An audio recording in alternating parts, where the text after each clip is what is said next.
¿Qué tal, amigos? ¿Cómo están ustedes? Nosotros en estos 38 años ininterrumpidos de periodismo, que nos llena de energía, de alegría, el hecho de comunicar, porque creo que está en nuestro ADN. Y bueno, es la forma en que nos sentimos completos. Estamos haciendo esto del espejo para nuestros dos canales, el de YouTube y el de Vera, que ha sido, bueno, por las distintas administraciones declarado de interés ministerial o de interés cultural. Es muy interesante recordar, por ejemplo, que nosotros, en el caso mío, en el momento en que el PIT-CNT, que no se llamaba así en ese momento, salían los dirigentes de la cárcel central, donde se les había comunicado que se le había sacado la proscripción, nosotros estábamos ahí.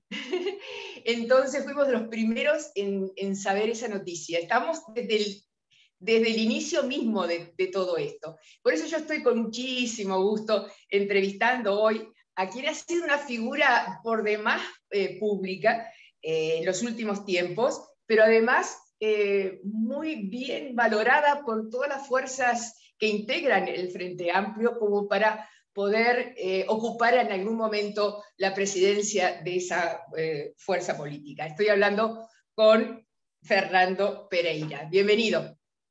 Un placer, Raquel, de verdad un placer.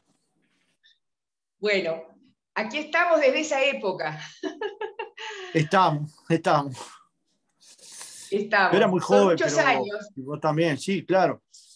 Pero es una historia muy rica porque es una historia de pedir permiso para hacer un acto en un 1 de mayo del 83, ¿no? Que lo hicieron jóvenes dirigentes sindicales, mucho más jóvenes que yo, mucho más veteranos que yo, pero muy jóvenes.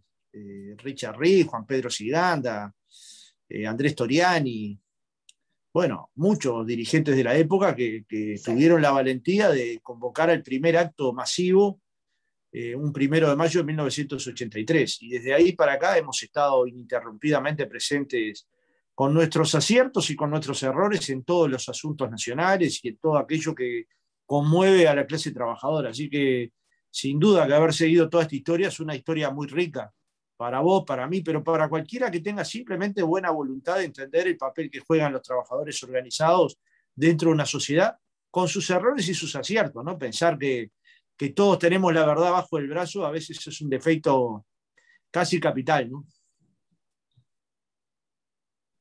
Sí, y que se ha cometido bastante últimamente. Mira, me hiciste acordar que yo estaba como periodista de Canal 4 cuando se le dio el permiso en 1983 para realizar aquel acto, como de proscribir. Y luego, a la semana, nuevamente, en la jefatura de policía, cuando no me acuerdo, en ese momento el jerarca más importante nos decía cómo había sido el desarrollo estratégico de las fuerzas policiales para saber quiénes eran, de qué origen y habían acompañado el acto. Estratégicamente pensado, ¿no? Porque hasta ese momento era todo muy, muy difícil. Sabés que no hace mucho tiempo, después tuve un problema, conseguí una foto aérea del acto. Y una foto aérea del acto ese solo lo podía sacar el ejército, yo qué sé, o la Fuerza Aérea. Y la encontré en una feria tirada en un cuadrito, y lo compré, obviamente. Y después lo dejé en un lugar guardado, y podés creer que le agarró un poco de humedad. Igual la foto se conserva, pero era una muchedumbre de gente, ¿no? Entonces, de alguna manera, esa gente no estaba solo convocada por el PIT-CNT, también estaban convocadas por los partidos, por las organizaciones religiosas, por los estudiantes, por los vecinos, por las comunidades. Entonces hay que ver ese primer acto de trabajadores como el primer acto de la sociedad civil, organizada y no organizada. Fue un grito de rebeldía, como el no a la dictadura. ¿Por qué el no le podría haber ganado al sí? No habría ninguna explicación objetiva. ¿Cómo un politólogo se podría sentar a explicar que una campaña tenía toda la publicidad, todas las explicaciones, y la otra, crayones negros pintando vote no? Era una competencia sin ninguna posibilidad, y sin embargo el pueblo uruguayo dio un grito de alerta, ¿no? Y en el 83 fue un segundo grito de alerta y después aquel acto magnífico donde habló el queridísimo actor Alberto Candó en el Obelisco representando a todo el entramado político y social del Uruguay. Yo creo que son cosas que uno se puede morir tranquilo de haberlas vivido, ¿no? Y si no alguien no las vivió, como son las generaciones nuevas, hay que podérselas relatar. No relatar para aburrirlo, no relatar porque fuimos héroes, porque héroes no hay nadie más que el pueblo. Esas cosas no se conmueven si no hay 200.000 personas que se muevan a un llamado múltiple. A veces tendemos a sentirnos que somos los responsables, cuando verdad los responsables es el que se levantó ese día y fue, porque había miedo. En el acto del 83 estábamos todos llenos de miedo, pero nos levantamos y fuimos. Entonces, digamos, y también en el 84 había un poco más de tranquilidad, pero ese año murió Roslik, ¿verdad? Había más tranquilidad, pero murió Roslik. Había más tranquilidad, pero fueron presos varios jóvenes de la Federación de Estudiantes, en aquel momento denominada CEP. Entonces, digamos, había más tranquilidad, sí, pero la más tranquilidad no tiene nada que ver con cómo se puede vivir en una democracia plena, ¿no? No, pero además es que con este autor que acabo de entrevistar, hasta el 16 de abril del 89, que se ratificó la ley de caducidad, algunos pensaron que era el final de o el principio de la democracia plena, para decirlo de alguna manera. Sin embargo, vino después un montón de cuestiones que no habían saldado totalmente, no habían cerrado totalmente esa brecha, que parece que estamos ahora, se está intentando, bueno, de alguna manera pensarnos como sociedad, integrando al ejército y a las nuevas fuerzas ¿no? del ejército y la sociedad civil, con una cantidad de jóvenes inmensa que no saben ni lo que pasó. Tal cual, tal cual. Por eso está bueno que se relate, por eso está bueno que se escriba, aunque haya más de una visión, que los No pibes importa. puedan agarrar todas las visiones que haya, que existan, las lean o las comenten o que haya pequeños videos, en fin. Me parece que hay unos jóvenes uruguayos que son una generación mejor que la mía. Digo, esto siempre es doloroso para mi generación y para mí, porque soy parte de ella. Pero digamos, yo cuando era joven no levantaba la bandera de la igualdad. No me parecía un valor importante. No levantaba la bandera de la diversidad. No me parecía que estuviera entre los primeros 100 temas que iba a defender. No levantaba la bandera de defender a los que tenían problemas con la ley en el sentido de darles libertad y garantías. Y hoy los pibes levantan banderas que yo no levantaba y las levantan en términos democráticos. Es decir, hoy ve uno pibes organizados en términos de construir la subsistencia a través del mercado popular de subsistencia. Yo no lo hacía. Y abaratan los mercados y fomentan el consumo de productos orgánicos y de alimentos de calidad y de alguna manera te instruyen de cómo alimentarte mejor. Yo no lo tenía eso en mi ADN. Yo tenía una lucha que era por un mundo sin explotados ni explotadores, que guiaba como contradicción principal el capital y el trabajo, pero no desviaba mi atención sobre estos temas. Y 30 años después te digo, esta generación es mejor que la nuestra. Esto quiere decir que la nuestra no tiene que hacer nada, al contrario, lo que tiene que hacer es tomar lo mejor de esta nueva generación y aportar lo que tenga para aportar, que a veces es experiencia, pero no tomemos la experiencia como la suma de años, sino como la suma de conocimientos alterados. Yo sentiría mucha vergüenza, Raquel, si te dijera ahora, yo creo que la primera vez que me entrevistaste hace más de 25 años. Yo pienso igualito que hace 25 años, porque no pienso igualito que hace 25 años. Tengo una matriz ideológica, tengo una forma de ver el mundo, tengo una forma de vinculada al humanismo cristiano que me acompañó durante toda la vida, pero que ha ido variando a lo largo del tiempo. Y si no fuera variando, ¿qué aprendí? Exacto. Nadie puede ser solo Todo, profesor, ¿me entendés?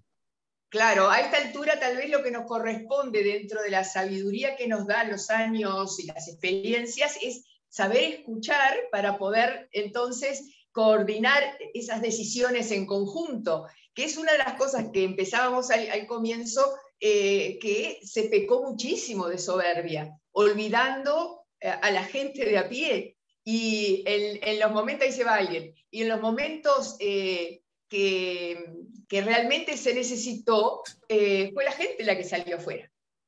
Totalmente. Mejor explicado imposible. Nosotros tenemos una composición que es la siguiente. hay chiquilines que son menores que mis hijos incluso, que están reflexionando sobre cómo quieren vivir en sociedad y lo están haciendo mejor que lo que lo hacía yo. Entonces yo tengo dos posibilidades: negarme a la evolución y a las nuevas formas de civilizatoria, a la nueva civilización, o civilizarme. Exacto. Si las mujeres, hay una encuesta que presentó Mariana Pomies en el encuentro de ONU Mujeres, que es desgarradora, dice, el 83% de las mujeres sienten miedo en la calle. Así es. Y así es. eso así habla es. de nosotros. Y cuando algo habla de nosotros, de nuestra masculinidad, entonces no tendremos que revisar esta maldita masculinidad que nos persigue de por vida y que nos transforma en monstruos para el 83% de las mujeres. Y yo quiero hacerlo, yo qué sé, yo entiendo que tengo 55 años, que estoy más cerca del arpa que de la guitarra, pero en el tiempo que me toque para tocar el arpa, prefiero cambiarme y adecuarme a una forma de vivir más civilizada, a un vínculo más amoroso, al cariño hacia los hijos más tierno, que quedarme en una rudimentaria forma de pensar que era, tenemos que construir hijos derechos y esa era fuerza de palo, ¿no? ¿Y eso claro, cuán derecho te construía? ¿O cuán torcido te construía? ¿Acaso no será la violencia que tenemos hoy hija de esas prácticas? Entonces, digamos, esto no es no reconocer en nuestros viejos un largo camino y trayectoria histórica que nos trajo una patria más integrada que el resto de América Latina. Es decir, a partir de una base social como la nuestra, podemos hacer transformaciones más profundas. Podemos quitar el techo de cristal para las mujeres. Bueno, hoy el informativo más escuchado está conducido por una mujer. Y la segunda es otra mujer. O sea, lo que te quiero decir es, esto que se va dando en cuentagotas, no lo podremos masificar, ¿no? Como mínimo no podremos tener políticas que permitan a las mujeres dedicarse a lo que les guste. Sea esto la política, la danza, el teatro, el arte, el carnaval, o lo que cada uno decida, ¿no? Porque tampoco es que la vida solo pase por ser dirigente sindical. No es que todas las mujeres quieren ser dirigentes sindicales, o políticas, pero las que quieren ser, ¿no tendremos que construir un ambiente menos hostil? ¿No tendremos que pensar por qué Talvi dejó la política? Y en vez de decir Talvi es débil, decir qué está haciendo la política que rompe las personas. Tú empezarías por el PIT-CNT y por la fuerza política que en estos días está intentando que tú accedas a su presidencia, que es el Frente Amplio Encuentro Progresista. Totalmente. Es más, yo creo que acá el camino ya fue comenzado y va muy avanzado. Si hoy mirás el secretariado, o sea, ese secretariado que estábamos hablando nosotros, que presentó el acta del 83, no tenía mujeres. No. El que construyó el nombre PIT-CNT, que fue la suma de los jóvenes del PIT, más los que venían del exilio, de la cárcel, de la CNT y del IA, 14 varones. Y hoy el secretariado tiene 7 mujeres en 15. Este fue un cambio en 30 años. Pensá que, un cambio en los últimos 10 años.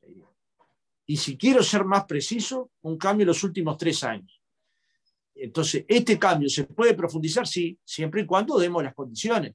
Y esto es no resolver en el boliche lo que luego lo vas a resolver formalmente en el escritorio. Resolvemos todo en la mesa.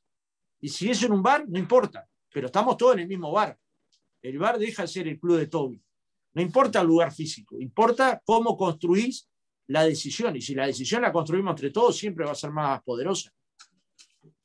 Fernando, el tema de la LUC te dio más presencia, más protagonismo, ¿crees tú, mayor aceptación política, partidaria?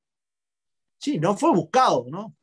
Es real que eso sucedió, pero no fue buscado. Yo, por ejemplo, no integré el comando de la campaña, porque entendí que había otros compañeros con otras características que lo iban a hacer.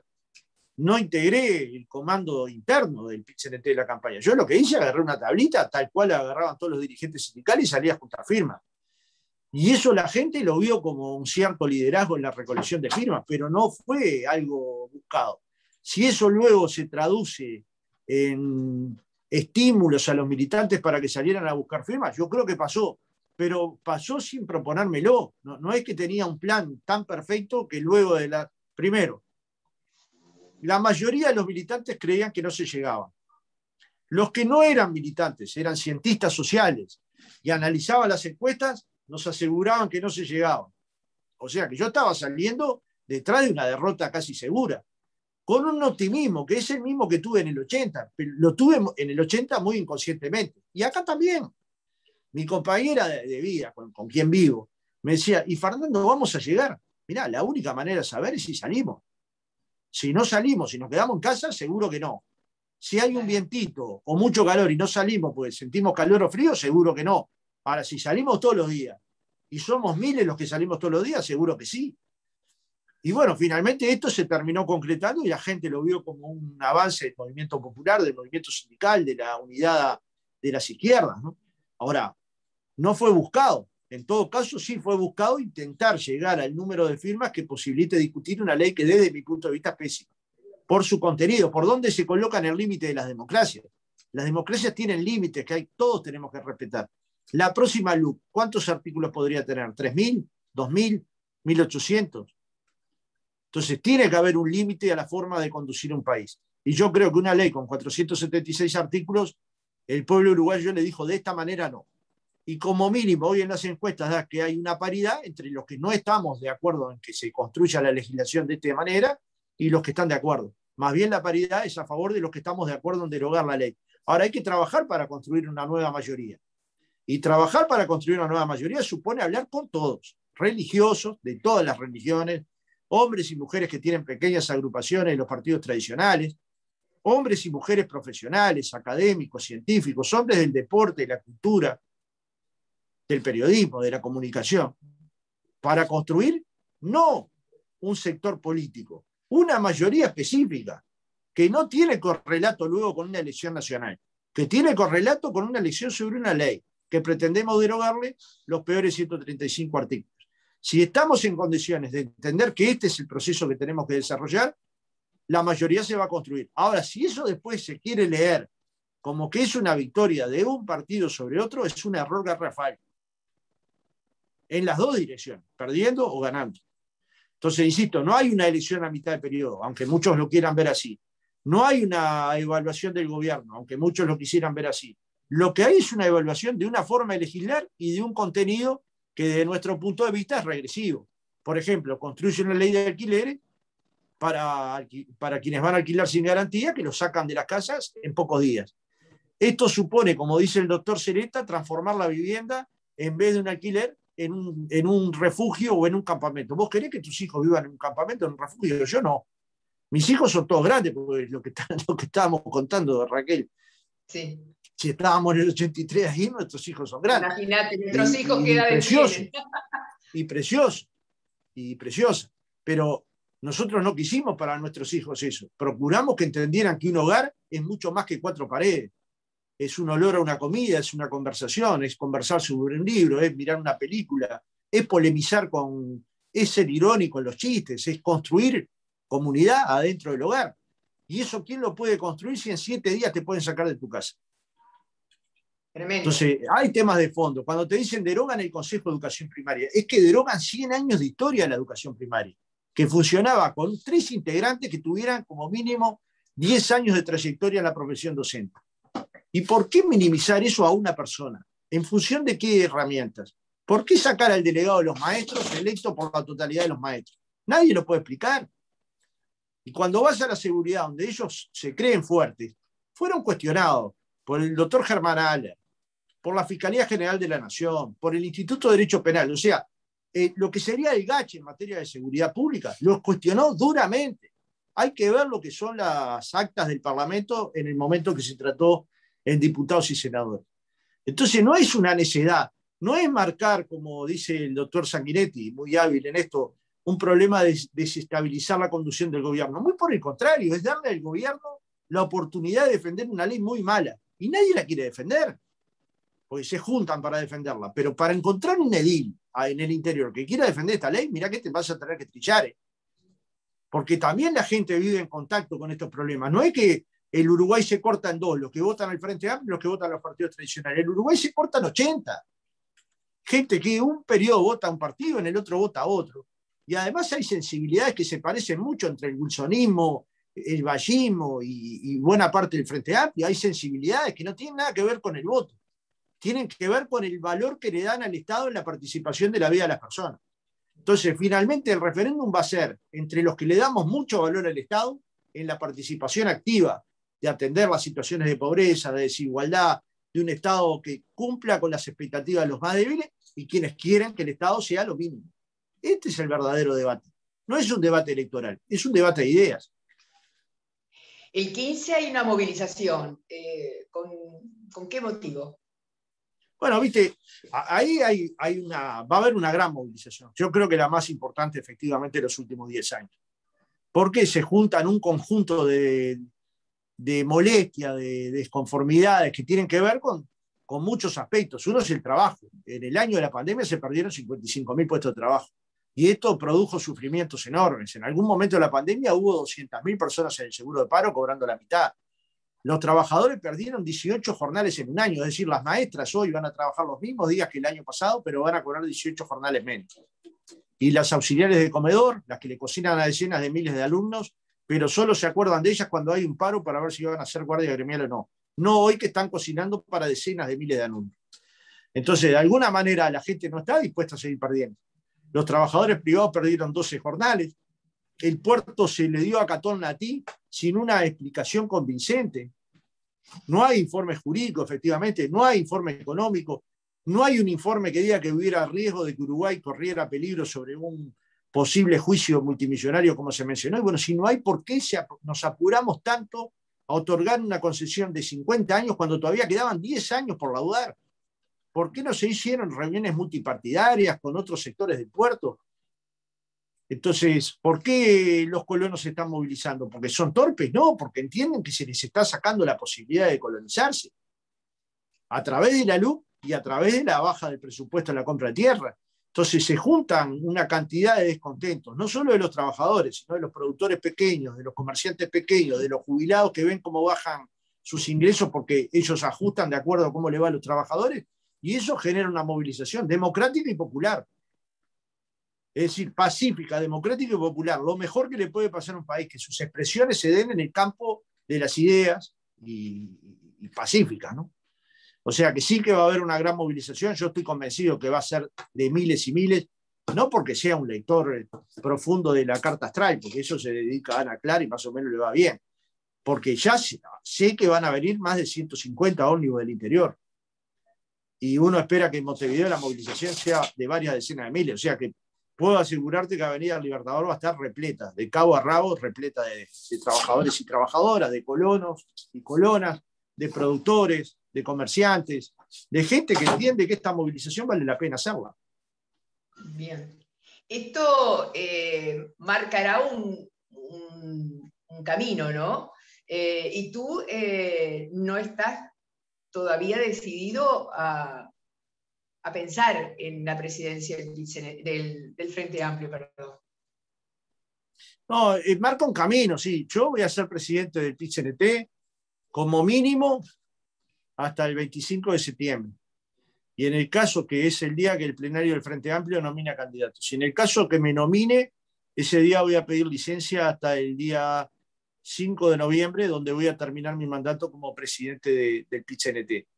Y hasta ese día voy a estar de licencia, porque claramente no puedo hacer coincidir dos intereses que no tienen nada que ver uno con el otro. Uno es la presidencia de los trabajadores organizados, de una clase organizada, es decir, obreros, trabajadores públicos, trabajadores privados, trabajadores del campo y de la ciudad, y la otra es una organización política que tiene pretensiones, entre otras, de gobernar. Entonces son lógicas diferentes. ¿Es que uno no puede ser de las dos? Sí, puede ser de las dos. Yo soy frente amplista y PIT-CNTiano desde que me conozco, y además soy hincha de Goes y de Peñarol, y además soy cristiano y voy mucho al teatro.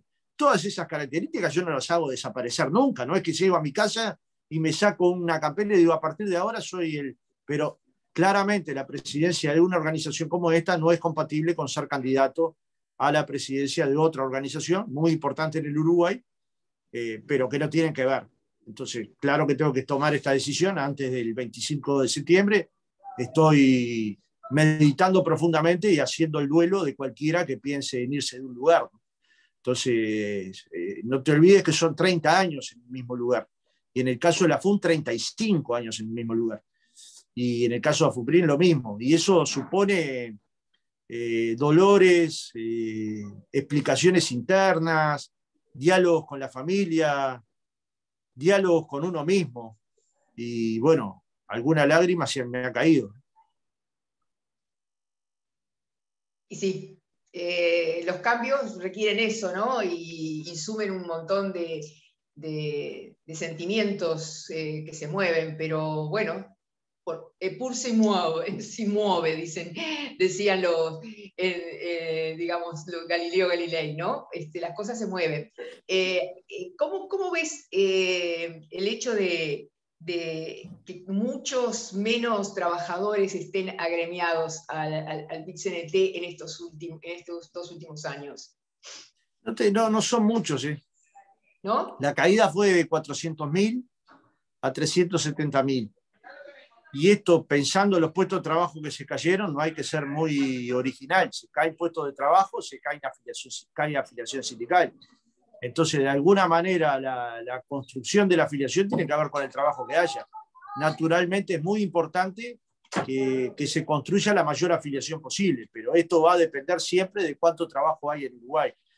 O sea, estamos en una de las afiliaciones más grandes de la historia del Uruguay. Pensá que en el 83, donde corrían vientos enormes, éramos 200.000. Hoy casi es el doble. Del 83, que eran vientos de campo. Bueno, uno veía que eso era una maquinaria arrolladora, ¿no? La posibilidad de pensar desde el PIT-CNT, pero luego desde la fuerza política que puedas presidir en un futuro no muy lejano, la creación de trabajo es un debe, me parece a mí, ¿no? Que ha corrido por igual en todos los gobiernos, porque fíjate que cuánta gente salió de la pobreza y de estados peores, paupérrimos, pero apenas baja la actividad laboral y inmediatamente pasan a ser pobres, porque lo que les diferenciaba era tener un trabajo. No habían avanzado más allá en su progresión y su crecimiento como ciudadanos. Bueno, no hay nada que me interprete más que lo que acabas de decir, porque suponte tú, ¿cuál podría ser la preocupación donde me toca estar, de un dirigente político, social o sindical? ¿Cómo se construye trabajo para los uruguayos que no lo tienen? No puede haber una preocupación mayor. Podrá haber después ese énfasis. Yo parto de la base que el cuerpo científico uruguayo nos dio algunas pistas de cómo enfrentar el COVID y debería darnos muchísimas pistas de cómo construir el desarrollo productivo nacional, el conocimiento nacional, el trabajo nacional a partir de la incorporación de inteligencia. ¿Estamos dispuestos? A mí no me importa qué partido votaron. No tengo ni idea, pero además no me importa. ¿No estarán dispuestos a sentarse en una mesa de diálogo a aportar su conocimiento? El mundo académico nacional, el que trabaja en la Universidad de la República a tiempo completo, ¿no estarán dispuestos a darnos herramientas para ver cómo Uruguay se puede desarrollar, qué valor le puede agregar a la materia prima que produce naturalmente? El campo del trabajo no puede tener un diálogo que vaya más allá del relacionamiento laboral, salarial, y se proponga discutir cómo construir empleo en circunstancias de falta de inversión privada. Entonces me parece que son discusiones que vale la pena tenerlas en el lugar que uno esté. Obvio que si yo fuera presidente de la República, convocaría a todas estas fuerzas para que me asesoraran independientemente del sector que hubieran votado. Porque el trabajo es una construcción cada vez más vinculada a la capacidad, a las capacidades de los humanos. No es como antes que vos con tercer año de escuela decías, bueno, cargo bolsas de café. Hoy eso lo carga alguien por vos. La fuerza pasó a ser una cuestión secundaria.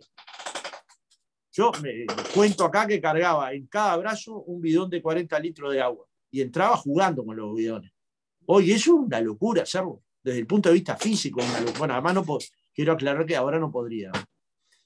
Pero tenía 20 y pocos años. Bueno, ese trabajo ya no está más.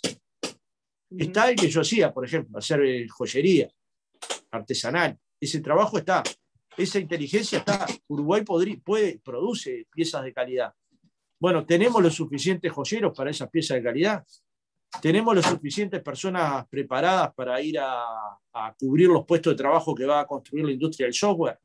¿Tenemos preparada la gente para incorporar valor agregado, como en su momento se agregó a la carne o a otros productos que Uruguay exporte? Si estas preguntas nos las respondemos solo nosotros, probablemente dé la respuesta que queremos, pero no la que precisamos. La que precisamos tiene que tener un aporte de la ciencia y de la tecnología, tiene que tener un aporte de los académicos, tiene que tener un aporte de la vida. Y luego hay que mirar otras ramas que generalmente no miramos. ¿La cultura crea trabajo o no crea? Crea. Si crea trabajo, ¿cómo no colocar un ojo clínico en cómo hacer para fomentar el trabajo vinculado a la cultura? Pues si a la cultura, si al cine le va bien al bolichito de la esquina. Si al teatro circular le va bien, funciona el boliche de la esquina, y si le va mal se funde. Entonces, digamos, si nosotros no logramos unir todos los puentes que tienen que ver con el comercio, la cultura, el desarrollo, la ciencia, nos vamos a ahogar discutiendo entre nosotros cómo se generan puestos de trabajo de fantasía. Y luego cómo el Estado puede contribuir con todo esto, ¿no? Son discusiones estratégicas, de miradas a 30 años. Algunos adelantos fueron hechos en aquel grupo de coordinación que tuvo a su cargo Fernando Isabela en OPP. Bueno, esa lectura hay que rescatarla, pero independientemente del partido que hayas votado, incluso hasta para modificarla hay que rescatarla, porque ahí hubo una mirada en perspectiva, es decir, mirada del Uruguay 30 años hacia adelante. Y eso es lo que precisamos, que cuando lleguemos 30 años, digamos, esto lo analizamos, en esto le erramos, en esto acertamos, estos aciertos hay que profundizarlos. Bueno, ya vimos los aciertos, el cambio de la matriz energética, entonces hoy tenemos energía eólica, el cambio de la matriz productiva en ciertos lugares, el cambio en la matriz de la salud, y hoy todos nos damos cuenta que bueno es haber tenido un Sistema Nacional Integrado de Salud, pero hay otras cosas que quedan en el camino, y no verlas como errores serían pecaminosas. Si nosotros no analizamos lo que vos planteaste al final de tu redacción, ¿cómo es posible que el límite de caer a la pobreza sea 1 segundo? Bueno, porque la sostenibilidad de estar por arriba de la línea de la pobreza era muy delicada, muy tenue. Bueno, ¿cómo consolidar que las personas salgan de la pobreza y se puedan mantener fuera de la pobreza? ¿Cómo consolidar que las personas salgan de la cárcel y puedan quedarse fuera de la cárcel? Que la libertad empiece a ser un bien preciado por todos. ¿Cómo hacerlo? Y estas son las discusiones que el Uruguay precisa, ¿no?